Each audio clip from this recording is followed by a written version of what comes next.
ఎన్నికల తర్వాత పార్టీ నిర్వహిస్తున్న మొదటి ప్రధాన బహిరంగ సభ కావడంతో వ్యవస్థాపక దినోత్సవాన్ని విజయవంతంగా నిర్వహించడానికి జనసేన ప్రణాళికాబద్ధంగా ఏర్పాటు చేస్తోంది.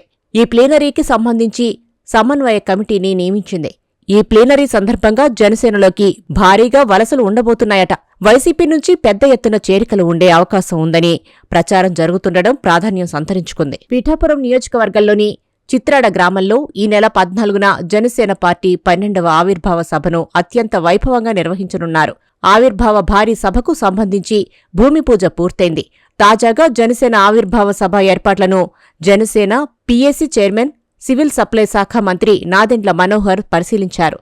ప్రధాన వేదిక నిర్మాణం, గ్యాలరీల ఏర్పాటు, పార్టీ కార్యక్రమాల నిర్వహణ విభాగాలకు సంబంధించి సూచనలు చేశారు. సభా ప్రాంగణంలో మహిళలకు ఇబ్బందులు తలెత్తకుండా ప్రత్యేక చర్యలు చేపడుతున్నారు.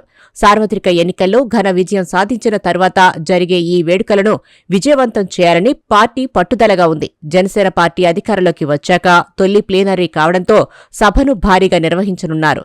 పవన్ డిప్యూటీ సీఎం హోదాలో నిర్వహిస్తున్న సభను సక్సెస్ చేయడానికి జన సైనికులు సర్వశక్తులు ఒడ్డుతున్నారు. జనసేన పార్టీ ఆవిర్భావ దినోత్సవం పోస్టర్ను విడుదల చేశారు.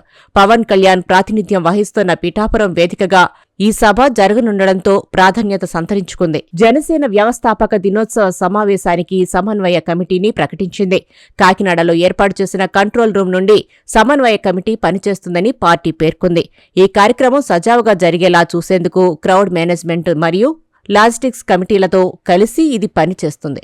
మంత్రి కందుల దుర్గేష్తో పాటు బాలినేని శ్రీనివాసరెడ్డి, ఏవీ రత్నం, కొత్తపల్లి సుబ్బారాయుడు, ఎమ్మెల్సీ పి హరిప్రసాద్, పడాల అరుణ, తమ్మినేని వెంకటేశ్వర్లు, పాలవలస యశస్వి, ఒంగోలు సత్యనారాయణ, ఎర్రెంకి సూర్యారావు సమన్వయ కమిటీలో సభ్యులుగా ఉంటారు. జనసేన ప్లీనరీ సందర్భంగా పార్టీలోకి భారీ జాయినింగ్స్ ఉండేలా ప్లాన్ చేశారట. ఆ రోజు పెద్ద ఎత్తున వైసీపీ నుంచి నాయకులు జనసేనలో చేరుతారని అంటున్నారు. ఆ లిస్టులో మొదటి పేరుగా ఒంగోలు జిల్లాకు చెందిన మాజీ మంత్రి సిద్ధా రాఘవరావు పేరు గట్టిగా వినిపిస్తోంది. సిద్ధా రాఘవరావుని జనసేనలోకి తీసుకుని వచ్చేందుకు మాజీ మంత్రి బాలినేని శ్రీనివాసరెడ్డి పావులు కదిపారట. బాలినేని ఇటీవలే చక్రం తిప్పి ఒంగోలు కార్పొరేషన్ని కూటమి పరం చేయించారు.